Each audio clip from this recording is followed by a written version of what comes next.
So in our reading from the Gospel of Luke this morning, like I said, it was phrased as a question, but really it was a story that Jesus was telling. And in this story, there's a man, and he has a visitor come to visit him, and he shows up in the middle of the night, and he doesn't have any food to give this person. So he runs next door to his neighbor's house, and he bangs on the door, and he says, "Can you please come down and give me 3 loaves of bread so that I can feed this person who's come to visit me? I don't have anything to feed them." And the neighbor calls out and says, "No, I'm already asleep. My kids are in bed with me. I can't come down and give you any bread. Go away." But it says that he didn't stop there, that he kept knocking at the door, and he was persistent. So he kept knocking, and he kept asking and asking and asking until finally the neighbor got out of bed, came downstairs, and gave him the food that he needed. And the message that the Lord gives us right after that story is to say that we should ask, and things will be given to us.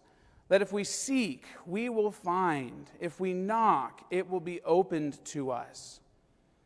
So the message that he's saying is, when we are searching for something, if we are looking for something, as hard as this person was searching for loaves of bread from his neighbor, even if we don't find it right away at first, if we are really looking for it, if we are really persistent with it, we will find it. And now this may not work really on a natural level, that if I want something, like say if I really wanted a beach house in Hawaii, if I just keep asking for it and I keep talking about it, I don't think eventually someone's just going to hand me a beach house in Hawaii, right? But I think when we think of things on a more spiritual level, it's true that what we are seeking, what we are looking for, is what we're going to find. I mean, imagine if we spent our lives looking for evidence that the Lord is present with us in our lives. What if every day I went through the day saying, I want to see how the Lord is with me right now? If I was really looking for that and paying attention to that every day of my life, do you think I would find that? Do you think I would see the Lord and feel His presence in my life every day? Yeah. Or what if I had something that was more negative? What if I was really self-conscious and I found myself constantly looking for evidence that people don't like me? If every time I go somewhere I think, oh, these people don't like me, let me look for evidence of that. Then anytime I say something in a group of people, I might immediately think, oh my gosh, these people must think that I'm so annoying. Oh, no one thought that was funny. No one likes me. No one wants me here. If that's what I'm looking for every day, if that's where my mind is, then that's what I'm going to find. So then the question becomes, what is it that we are seeking in our lives? What is it that we are looking for? What are we focused on in our lives? Because what we're looking for is going to determine what it is that we find and what we see. Another way to think about this is to ask ourselves, what is our end in view? And this is what was talked about in our passage from the Arcana this morning. It talked about a person's end in view, which is kind of a weird phrase, but really what that means is, what are you looking towards? What is the goal that you are trying to achieve? Because that goal, it says, determines everything else that you find along the way. So if my goal in life, if my end in view is to get to heaven, then every day I'm going to be turning to the Lord and asking Him to show me the way I'm supposed to go to try to find my way to heaven. And that's what I'll find. I will look for those things. I'll look for these teachings from the Lord. I will look for His presence in my life. But what if my end in view isn't something good like that? What if my end in view is something natural? What if I made my end in view something like wanting to have that oceanfront house in Hawaii? I could make that the entire goal of my life, right? And I could make all of my decisions based around trying to be able to buy this beautiful house in Hawaii. And then a lot of my decisions would focus around making money, right? Because I have to have a lot of money to be able to do that. And that would become what I focus on. I've got to make money. I've got to be moving in this direction. And every time I'm faced with a choice, my first thought would be, is this going to get me closer to that house in Hawaii or not? And if I really focus on that, if I really dedicate my life to that and make all of my decisions based on that, then I could probably eventually get to a point that I could buy a house in Hawaii, right? But if that's really what I'm focusing on, if that's what my entire life centers around, then do we think that I'm going to notice the Lord in my everyday life? Am I going to feel his presence with me every day as I'm working on just saving up enough money to buy this house? Am I going to notice his teaching and his leading every single day? Probably not. When we focus ourselves on things that are natural like that, and that becomes all that we care about, it makes it harder to see the things that are spiritual. It's like our recitation this morning said, don't lay up for yourselves treasures on earth, but lay up for yourselves treasures in heaven. For where your heart is, or for where your treasure is, there your heart will be also. And so, if we focus on seeing the Lord in our everyday lives, we focus on these spiritual things, then we will be able to move forward in ways that matter. And seeing the Lord is a difficult thing sometimes because the Lord doesn't show himself in really obvious ways, right? Even though we might want him to. The Lord doesn't often show up, even if we're looking for him. It's not like we go into church one day and we say, Lord, I'm looking for you. Please help me find the answers to these problems that I'm dealing with. And while we're in church, a big lightning bolt comes down and a voice opens up out of heaven and says, this is the answer that you're looking for. But the Lord shows up in our lives in much more subtle ways. And if we're not looking for him, if we're not seeking him, then we might miss it. Let me give you an example from my own life. There was one day when I was in 8th grade that we had a substitute teacher come in. And this was a pretty normal day.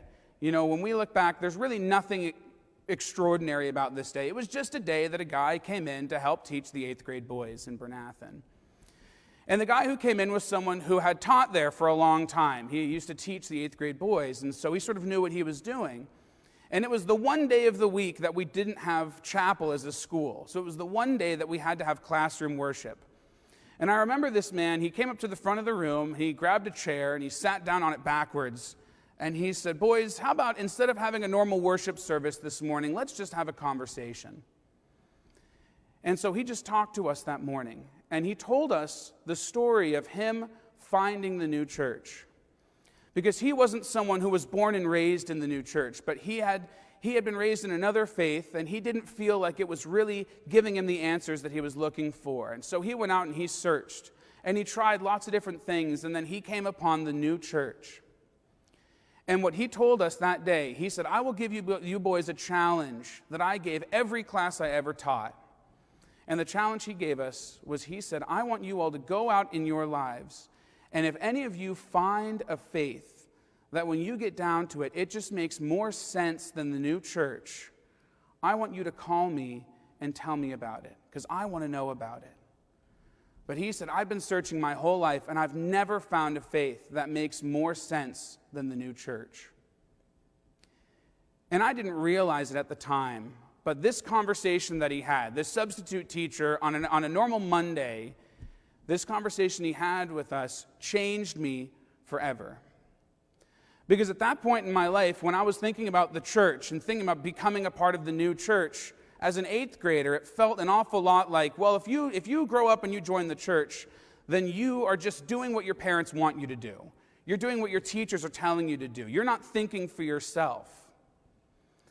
But this conversation that we had with this substitute teacher this day opened the door to show me that I can believe in the new church, not just because other people have told me to, but because it makes sense. And after that conversation, it changed the way that I viewed the new church from then on. It helped me to start to really think about these teachings and accept them for myself.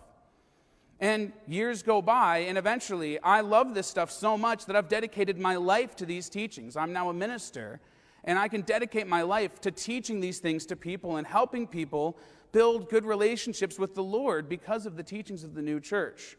And I can look back and I can see that everything that I'm doing now all goes back to that conversation on that average Monday morning. And if you asked 8th grade Stephen If that was a big, incredible day, I probably would have said, no, we just had a substitute teacher. But I was at a point in my life where I was seeking the Lord. I had been thinking about my faith. I had been asking about the Lord, about what I should believe. I was looking for him in my life. And so on that day, when we had that conversation, the Lord was able to speak to me through that experience. The Lord was able to lead me through that experience to find him in these teachings. And that helped me build a stronger relationship with him. But if my end in view at that point, if my goal at that point had been much more natural, if all I had cared about at that point was being, the best baseball player in my class or something, then that whole conversation might have just rolled right on by me and I might have missed it. Or if I was focused on just getting good grades and graduating the top of my class or something, if that was all I cared about, then again, I might have just missed that. But because I just happened to be in a point in my life where I was looking for the Lord, he was able to show up for me in that normal day, in that conversation. And so that's our message for this morning, is I want us to think about, what are we seeking? What are we looking for in our lives? What is our end in view? Are we focusing ourselves on natural things? And there's nothing wrong with having natural goals and looking towards natural things and working towards natural things in our lives. We have to do that. But is that the main focus of our lives? Are we focusing so much on natural things that we are forgetting to seek the Lord? That we're forgetting to seek his guidance and his presence in our lives every day? Because we know that if we seek the Lord, if we look for him, then we will find him everywhere. And he will be able to reach us in ways that we don't even expect. Because like the Lord told us, anyone who asks, it will be given to them. Anyone who seeks will find. And anyone who knocks, the door will be opened to them. Amen. Please rise for a blessing.